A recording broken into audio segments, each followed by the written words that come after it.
पराठे बेचने वाली बुढ़िया।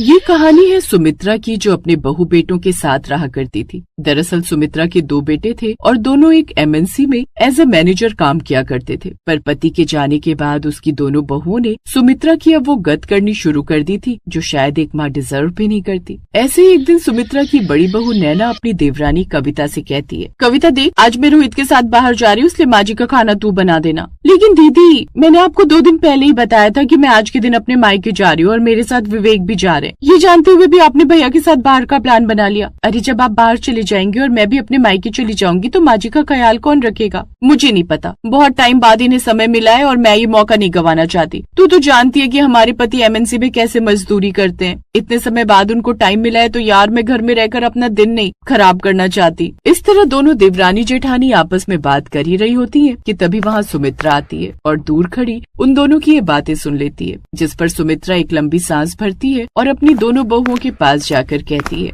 बहू, तुम दोनों को मेरी वजह से परेशान होने की जरूरत नहीं है। छोटी बहू तू अपने मायके चली जा और बड़ी बहू तू रोहित के साथ बाहर चली जा। रही मेरी बात, तो रात का खाना रखा हुआ है, मैं उसे ही खा लूंगी। सास की बात सुनकर दोनों बहुओं के चेहरे पर कोई पछतावा नहीं होता। वो दोनों बिना कुछ बोले अपने अपने कमरे में चली जाती हैं। थोड़ी देर बाद नैना अपने पति रोहित के साथ बाहर निकल जाती है और कविता अपने पति विवेक के साथ मायके चली जाती है। सुमित्रा उस बड़े से आलीशान घर में बिल्कुल अकेली रह जाती है। कुछ देर बाद जब उसे भूख लगती है तो वो किचन में जाती है, जहाँ खुद से कहती है, चलो थोड़ा सा चावल या रोटी होगी तो नमक के साथ ही खा लूंगी। इतना बोलकर अब सुमित्रा जैसे ही बर्तन खोलती है उसके होश उड़ जाते हैं। बर्तनों में खाने का एक दाना भी नहीं था। सारे पतीले साफ और धुले हुए रखे थे, जिसे देख सुमित्रा की आंखों में आंसू आ जाते हैं और वो खुद से कहती है, ये क्या, बर्तन तो बिल्कुल साफ हैं। क्या मेरे बेटों को एक बार भी ख्याल नहीं आया कि उनकी माँ भूखी होगी? जिस माँ ने उन्हें पालने के लिए अपनी भूख मार दी, आज उसी माँ के लिए इस घर में एक रोटी तक नहीं है। क्या इसी दिन के लिए मैंने उन्हें पढ़ाया लिखाया था? क्या इसी दिन के लिए मैंने उन्हें इस काबिल बनाया कि वो बुढ़ापे में आकर मेरे साथ ऐसा बर्ताव करेंगे? खैर कोई बात नहीं,